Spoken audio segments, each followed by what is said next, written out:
마태복음 15장 32절에서 39절 말씀. 예수께서 제자들을 불러 이르시되 내가 무리를 불쌍히 여기노라. 그들이 나와 함께 있은지 이미 사흘임에 먹을 것이 없도다. 길에서 기진할까 하여 굶겨 보내지 못하겠노라. 제자들이 이르되 광야에 있어 우리가 어디서 이런 무리가 배부를 만큼 떡을 얻으리이까. 예수께서 이르시되 너희에게 떡이 몇 개나 있느냐. 이르되 7개와 작은 생선 2마리가 있나이다 하거늘. 예수께서 무리에게 명하사 땅에 앉게 하시고 떡 7개와 그 생선을 가지사 축사하시고 떼어 제자들에게 주시니 제자들이 무리에게 주매 다 배불리 먹고 남은 조각을 7강주리에 차게 거두었으며 먹은 자는 여자와 어린이 외에 4,000명이었더라.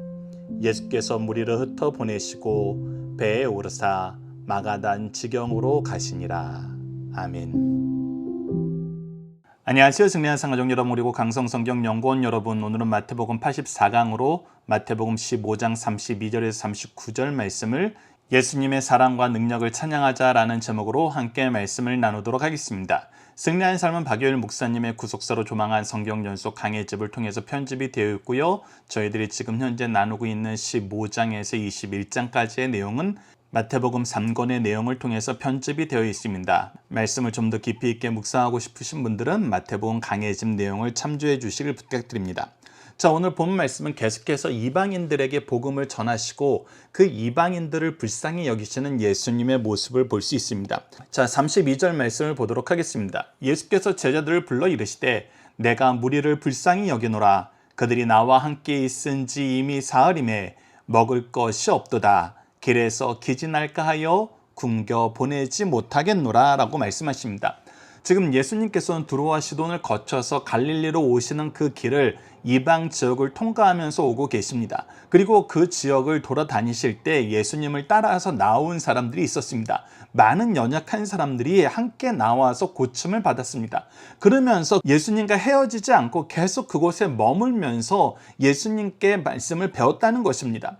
이것은 놀라운 역사입니다. 이방인들도 예수님과 함께하면서 이스라엘의 하나님께 영광 돌리는 일을 계속하고 있었던 것입니다. 그런 백성들을 본 예수님께서 어떤 마음을 품으십니까? 그들을 불쌍히 여기시고 그들에게 긍휼한 마음을 품으십니다. 그렇게 긍휼한 마음을 품을 수밖에 없는 이유가 지금까지 사흘이나 예수님과 함께 있었기 때문입니다. 그러면서 계속 그곳에서 고침을 받고 말씀을 배운 것입니다. 그리고 바로 이들이 지금 돌아가게 되면은 이미 많은 지역을 따라왔기 때문에 그냥 쉽게 갈 수가 없습니다. 오히려 돌아가다가 기재나여서 쓰러질 수도 있습니다. 그래서 예수님께서는 이 부분을 채워주시길 원합니다. 이것을 통해 우리가 예수님께서 우리를 향한 마음, 하나님께서 우리를 향한 마음을 엿볼 수 있습니다. 우리가 함께 묵상하기를 통해서 이 마음을 좀 더 확인해 보는 시간을 갖도록 하겠습니다. 시편 23편 1절에 이렇게 기록되어 있습니다. 여호와는 나의 목자시니 내게 부족함이 없으리로다. 하나님께서 우리의 목자 되시면 우리에겐 부족함이 없습니다. 예수님께서는 또 참 목자에 대한 예를 통해서 요한복음을 통해서 말씀하셨던 것처럼 우리를 위해서 목숨도 아끼지 않은 참된 목자의 심을 얘기해주고 있습니다. 하나님께서는 우리를 그만큼 사랑하신다는 것입니다. 더 나아가서 이사야서 49장 15절에 16절을 보십시오. 여인이 어찌 그 젖 먹는 자식을 잊겠으며 자기 태에서 난 아들을 긍휼히 여기지 않겠느냐. 그들은 혹시 있을지라도 나는 너희를 잊지 아니할 것이라. 즉 내 뱃속에서 태어난 아이, 내가 젖먹이는 아이를 여인들이 잊지 못하는 것처럼 하나님께서는 우리를 자기 자녀로 삼으시고 자기의 모든 것으로 우리를 입히시고 먹이시고 기르신다는 것입니다. 혹시 인간이라면은 자기 자녀를 버릴 수 있을지 몰라도 하나님께서는 절대 버리지 않으신다는 것입니다. 내가 너를 내 손바닥에 새겼고 너의 성벽이 항상 내 앞에 있나니 라고 얘기하면서 우리를 보호해 주실 것을 얘기해 주고 계십니다. 그러면서 동시에 우리를 향한 하나님의 마음, 예수 그리스도의 마음을 시편 145편 8절을 통해서 볼 수 있습니다. 여호와는 은혜로우시며 긍휼이 많으시며 노하기를 더디하시며 인자하심이 크시도다. 우리를 향한 사랑과 은혜의 역사는 너무나 크게 베푸시고 우리의 죄에 대해서는 노하기를 더디하시면서 인내하고 참으시면서 회개하고 돌아오길 기다리고 계시는 것. 즉 우리에게 잘해주시는 것도 사랑이고 우리를 기다리시는 것도 사랑이에요. 그래서 하나님은 사랑이시라는 것입니다. 예수님은 사랑이시라는 거예요. 이 이방인들을 향한 예수님의 마음도 여전히 사랑이라는 것입니다. 특히 예수님을 믿음으로 찾아온 이 사람들을 예수님께서는 사랑하신다는 것입니다. 그것을 우리가 32절 말씀을 통해서 확인할 수 있는 것입니다. 자, 첫 번째 문제를 보도록 하겠습니다. 하나님은 예수님을 통해서 우리에게 어떤 모습을 지속적으로 보여주고 계시나요? 바로 우리를 사랑하시는 모습을 지속적으로 보여주고 계십니다. 그것이 택함받은 이스라엘 민족이 아니라 이방인임에도 불구하고 우리에게 그 사랑을 보여주고 계시는 것입니다. 예수님의 사랑은, 하나님의 사랑은 항상 우리를 향해 있음을 우리가 말씀을 통해서, 역사를 통해서 확인할 수 있습니다. 자, 이제 두 번째 단락을 보도록 하겠습니다. 예수님께서는 우리가 이전의 오병이어의 역사를 통해서 확인할 수 있었던 것처럼 하나님의 역사에, 그리스도의 일에 그의 제자들이, 그의 일꾼들이 함께하길 원합니다. 그래서 33절에 말씀하십니다. 그래서 제자들에게 너희들의 생각을, 너희들의 역할을 찾아보라고 말씀하시는 것입니다. 그랬을 때 제자들의 답은 무엇이었습니까? 제자들이 이르되 광야에 있어 우리가 어디서 이런 무리가 배부를 만큼 떡을 얻으리까? 우리가 앞서 오병이어의 기적에서는 갈릴리 호수 주변이었습니다. 그리고 지금이라도 빨리 보내면은 각자의 말로 들어가서 자기네들이 이 배고픔을 해결할 수 있는 상황이었습니다. 그래서 그때는 제자들이 빨리 돌려보내자고 얘기했었습니다. 그런데 지금은 그때보다 더 심각한 상황입니다. 지금 광야입니다. 각자 돌려보낼 말도 너무 멀리 떨어져 있는 것입니다. 언제부터 우리를 따라왔는지 알 수 없을 만큼 오래된 사람들도 있습니다. 그러니 상황이 그때보다 더 안 좋아진 것입니다. 그런데 제자들은 예수님께서 무엇을 하실 수 있었는지 알고 있었습니다.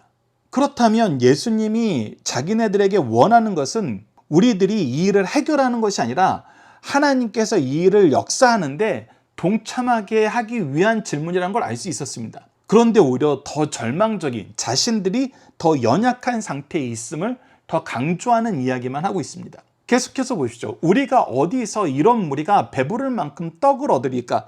떡을 얻을 데가 없다는 것입니다. 더 환경이 더 안 좋아졌다는 것입니다. 그럴 때 예수님께서 뭐라고 말씀하십니까? 34절입니다. 예수께서 이르시되 너희에게 떡이 몇 개나 있느냐? 이르되 7개와 작은 생선 2마리가 있나이다.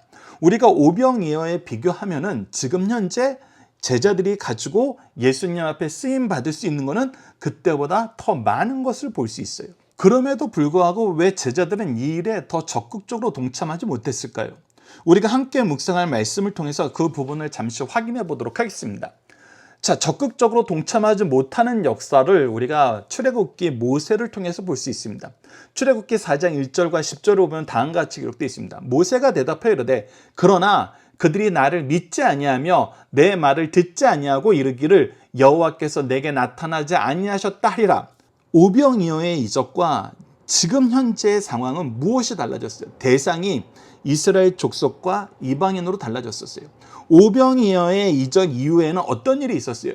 백성들이 예수님을 왕으로 삼으려고 그랬어요. 그런데 지금은 이들이 이방 나라에 있어요.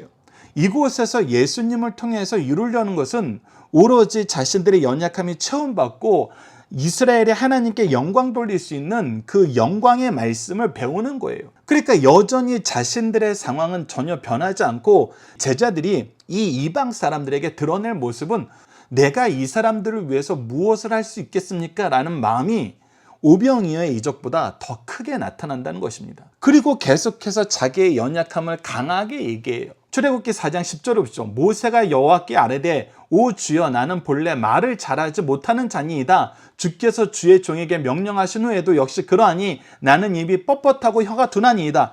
즉 모세는 지금 뭐라고 얘기하고 있냐면 하나님께서 저를 보내시려 그러면 제가 말이라도 좀 잘해야 되는데 제가 아직 말을 잘하지 못합니다. 더군다나 하나님께서 이 명령을 내리시면서 저에게 능력을 주셨다면 제가 말을 더 잘할 수 있게 될 텐데 지금도 여전히 저 부족한 상태에 있습니다. 그러니까 제가 이 일을 감당하지 못합니다. 더 하지 못하겠습니다 라고 얘기하는 거예요. 왜? 내 수준의 한계를 내가 알고 있기 때문에. 이처럼 제자들은 자기 수준의 한계를 더 적극적으로 제한하는 쪽으로 자기네들의 생각과 삶의 방향을 가지고 가고 있습니다. 근데 이 부분에 대해서 우리가 마음의 밭에 대한 비유를 통해서 봤던 것처럼 마태복음 13장 22절을 다시 한번 봅시다. 가시떨기에 뿌려졌다는 것은 말씀을 들으나 세상의 염려와 재물의 유혹에 말씀이 막혀 결실하지 못하는 자요. 예수님께서 어떻게 하셨는지 내가 이미 경험하고 그 경험에 자기네들이 어떻게 쓰임받았는지를 확인했음에도 불구하고 세상 환경이 달라진 거예요. 이스라엘 땅에서 한 것이 아니고 이방인들 땅에서 한 거예요. 이스라엘 백성을 향해서 한 것이 아니라 이방 백성들을 향하여 한 거예요.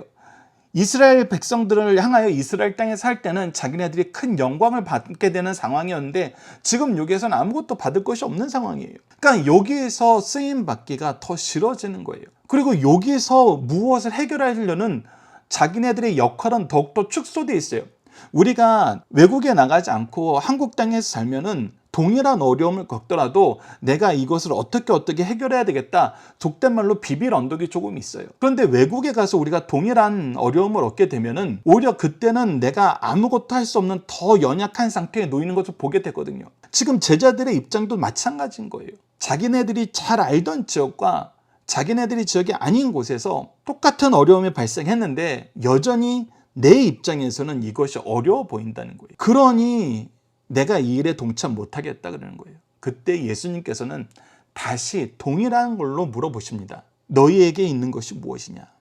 너희들이 나에게 가져올 수 있는 것이 무엇이냐? 그래서 우리가 말씀을 통해서 하나님이 우리를 쓰실 때 어떻게 쓰시는지를 우리가 잘 이해하고 있어야 된다는 것입니다. 우리는 어떤 일을 하나님께서 맡기실 때 저는 아직 능력이 안 돼요. 저는 아직 시대가 안 됐어요. 저는 여전히 연약한 부분이 너무나 많아요. 저는 지금 이 일도 해결하지 못하는데 그 일까지 어떻게 해결해요? 하면서 항상 내 내면과 내가 생각하는 수준에서 아직 내가 부족한 것이 있고 만족하지 못하는 것이 있고 더 중요한 일이 있다고 얘기를 합니다. 근데 하나님께서는 계속해서 무엇을 얘기하시냐면 하나님을 신뢰한다는 것은, 하나님을 믿는다는 것은 하나님께 순종하는 거라는 걸 가르쳐주고 있어요. 그래서 우리가 함께 묵상하는 말씀을 통해서 이 내용도 확인해 보도록 하겠습니다. 마태복음 6장 31절에서 33절입니다. 그러므로 염려하여 이르기를 무엇을 먹을까, 무엇을 마실까, 무엇을 입을까 하지 말라. 이는 다 이방인들이 구하는 것이라. 너희 하늘의 아버지께서는 이 모든 것이 너희에게 있어야 할 줄 아시느니라. 그런즉 너희는 먼저 그의 나라와 그의 의를 구하라. 그리하면 이 모든 것을 너희에게 더하시리라. 즉 하나님의 나라와 하나님의 의, 하나님의 뜻을 따르는 거, 하나님의 역사에 내가 동참하는 거, 그 일을 위해서 나의 아주 작은 것이라도 하나님 앞에 내어놓을 수 있는 거, 즉 내가 아주 작은 부분으로라도 순종하는 거, 그 순종이 가장 우선되고 가장 순수한 거, 이것이 중요하다는 것입니다. 계속해서 마태복음 16장 8절을 봅시다. 예수께서 아시고 이르실 때 믿음이 작은 자들아 어찌 떡이 없으므로 서로 의논하느냐. 우리가 얼마 후에 묵상할 말씀인데 예수님께서는 우리가 생각해야 되는 것이 이 육체적인 것, 세상적인 것, 물질적인 것이 아니라는 걸 분명히 얘기하고 있어요. 우리의 영적인 것, 우리의 마음의 중심인 것, 우리가 하나님을 바라보고 신뢰하는 것, 이것이라는 것입니다. 그래서 빌립보서 4장 13절은 우리가 너무나 잘 알고 있죠. 내게 능력 주신 자 안에서 내가 모든 것을 할 수 있느니라. 즉 내가 능력 주신 자 안에서 그와 함께 동행하고 그의 뜻을 나의 뜻으로 받아들이고 그의 계획을 위해서, 그가 주신 소명을 위해서 사는 것이 중요하다는 거예요. 이것을 우리가 알았을 때 무엇을 경험하게 됩니까? 로마서 8장 32절을 경험하게 되죠. 자기 아들을 아끼지 아니하시고 우리 모든 사람을 위하여 내어주시니까 어찌 그 아들과 함께 모든 것을 우리에게 주시지 아니하시겠느냐. 독생하신 예수 그리스도도 우리를 위해서 주셨는데 하나님께서 우리를 위해서 무엇을 아끼시겠냐는 거예요. 예수 그리스도를 우리에게 주신 것은 우리에게 모든 것을 허락하신다는 하나님의 약속이 있는 거라는 것입니다. 그래서 우리가 두 번째 문제로 봅시다. 제자들이 예수님의 뜻을 따르지 못한 이유는 무엇인가요? 아직 여전히 하나님의 뜻이 무엇인지 알지 못하고 하나님의 능력을 신뢰하지 못하는 것입니다. 그러니 여전히 내 생각과 내 시각과 내 한계에 머물러서 할 수 없다는 얘기만 계속 반복하게 되는 것입니다. 그런데 이 일을 예수님께서 어떻게 해결하세요? 35절로 37절 상반절을 봅시다. 예수께서 무리에게 명하사 땅에 앉게 하시고 떡 7개와 그 생선을 가지사 축사하시고 떼어 제자들에게 주시니 하나님께 기도하고 하나님의 능력 안에서 제자들에게 일하게 하십니다. 그랬더니 어떻게 됐어요? 다 배불리 먹게 되었어요. 그래서 세 번째 문제를 봅시다. 예수님은 어떻게 하나님의 뜻이 이룰 수 있음을 가르쳐 주나요? 바로 기도를 통해서 하나님께 맡기고 하나님의 뜻이 이루어지는데 내가 순종함으로 일이 이루어진다는 것입니다. 이것을 우리가 제자들의 신앙의 한계로도 잠깐 해석을 해볼 수 있습니다. 이방인들에게도 하나님께서 이 은혜의 역사를 허락하신다고 그렇게 생각하지 못했을 수도 있어요. 때로는 더 적극적으로 이방인들에게 이렇게까지 하실 필요는 없잖아요 라고 얘기하면서 오히려 반항했을 수도 있습니다. 그런데 중요한 건 뭐예요? 예수 그리스도께서는, 하나님께서는 그런 제자들을 연단시키시고 돌이키시고 쓰임받게 하신다는 거예요. 그러니 우리는 항상 하나님의 말씀에, 예수 그리스도의 뜻에 순종하는 삶을 살아야 된다는 것입니다. 마지막 세 번째 단락을 보도록 하겠습니다. 37절 후반절에서 39절 말씀입니다.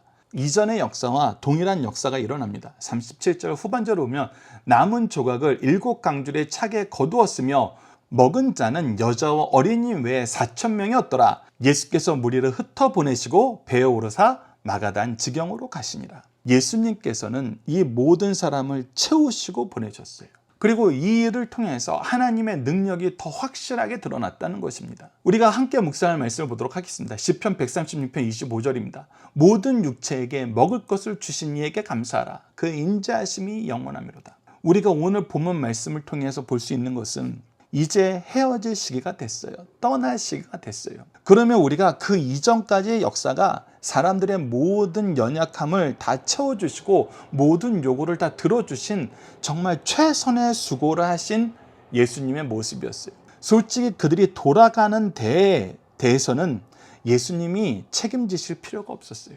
예수님이 하실 일도 아니었고 그들이 먼저 요청한 일도 아니었어요. 그런데 어떻게 하셨어요? 선제적으로 그들의 연약함을, 그들의 부족함을 먼저 채워서 넉넉하게 돌아가게 하셨어요. 이것이 바로 하나님께서 우리에게 보여주신 사랑이고 우리가 정말 감사해야 될 내용이라는 것입니다. 그것을 우리가 시편 말씀을 통해서 확인하는 거예요. 모든 육체에게 먹을 것을 주신 이에게 우리의 부족함을 우리보다 먼저 아시고 먼저 채워주시는 하나님께 감사하라. 그의 인자하심, 그의 사랑함이 영원하미로다. 계속해서 시편 104편 27절을 봅시다. 이것들은 다 주께서 때를 따라 먹을 것을 주시기를 바라나이다. 하나님께서 우리에게 때를 따라 먼저 그 때를 준비해 주시고 허락하신 하나님이에요. 이른 비와 늦은 비와 이슬을 통해서 우리에게 풍족한 물을 허락해 주시는 것처럼 하나님께서는 우리의 때가 언제이고 그때 무엇이 필요한지를 알고 계세요. 그때 우리를 채우신다는 것입니다.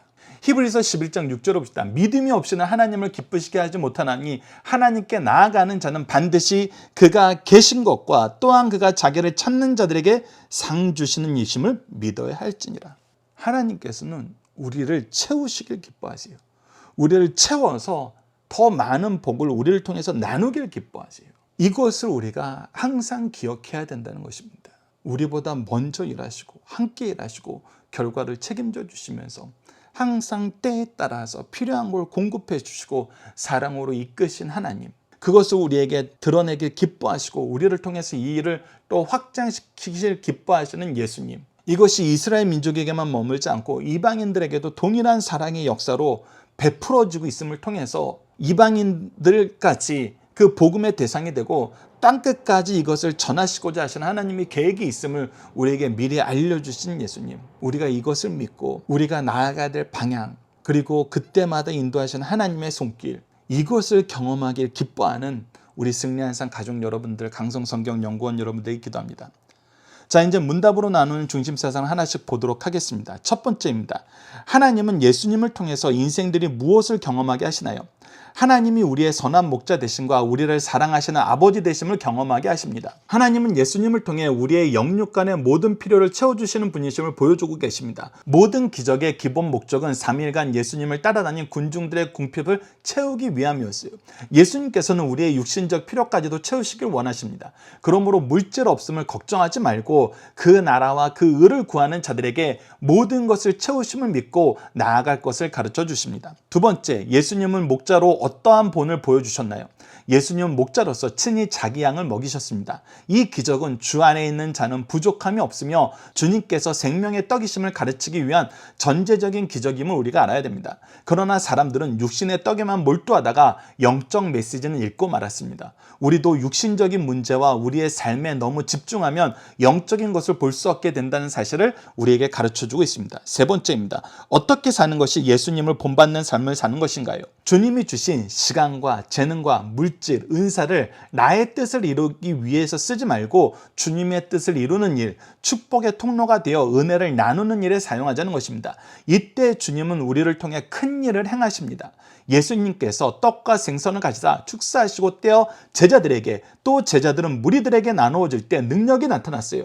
예수님의 기적은 믿는 사람들의 손, 수고를 통해서 나타내시길 기뻐하십니다. 오늘도 주님의 능력의 역사에 쓰임받는 일꾼이 됩시다. 그리고 주께서 능력으로 주신 것은 부스러기라도 버리지 않게 하셨습니다. 우리에게 주신 시간과 재능과 물질을 모두 주님께서 주신 것으로 받아 부스러기라도 버려지는 일이 없어야 할 것을 가르쳐주고 계십니다. 자, 이제 함께 훈련을 나누는 시간을 갖도록 하겠습니다. 암송 고백 결단 기도 훈련입니다. 오늘 본문 말씀을 통한 암송 구절은 마태복음 15장 32절입니다. 예수께서 제자들을 불러 이르시되 내가 무리를 불쌍히 여기노라. 그들이 나와 함께 있은지 이미 사흘임에 먹을 것이 없도다. 길에서 기진할까 하여 굶겨 보내지 못하겠노라. 오늘 본문 말씀을 통한 믿음의 고백은 다음과 같습니다. 우리에게 주신 시간과 재능과 물질, 모든 것을 주님이 주신 것으로 알고 주님의 뜻을 이루는 섬김의 양식으로 사용하는 삶을 살겠습니다. 이제 함께 기도 훈련을 나누도록 하겠습니다. 기도 훈련은 아직 기도를 어떻게 하는지 알지 못하는 분들을 위해서 만든 것입니다. 다음과 같은 5단계를 통해서 우리가 훈련하고 있습니다. 구속의 역사에 나타난 하나님을 배우고 고백하는 것이고, 우리를 위해서 먼저 행하신 일을 감사하고, 하나님의 뜻을 따르지 못함을 회개하고, 주님 뜻 이루는 데 쓰임받도록 도우심을 간구하고, 구속을 이루신 예수님의 이름으로 기도하는 것입니다. 오늘 본문 말씀을 통해서 이렇게 기도합시다. 우리를 먹이시고 입히시고 기르시는 아버지 하나님, 은혜 위에 은혜를 더하셔서 우리를 양육하시고 주의 일꾼으로 자라게 하심을 감사합니다. 우리가 주님의 자녀로 주님의 일꾼으로 자라면서 받은 모든 은혜를 특권으로 여기며 교만한 삶을 살면서 나누지 못함을 용서하여 주소서. 이제 주님이 우리의 목자 되셔서 우리를 기르시고 목자 되게 하신 것처럼 우리도 주님처럼 맡기신 영혼을 돌보며 섬기며 자라게 하며 은혜를 계승하는 믿음의 명문가가 되도록 도와주소서. 예수님 이름으로 기도드립니다. 아멘. 감사합니다.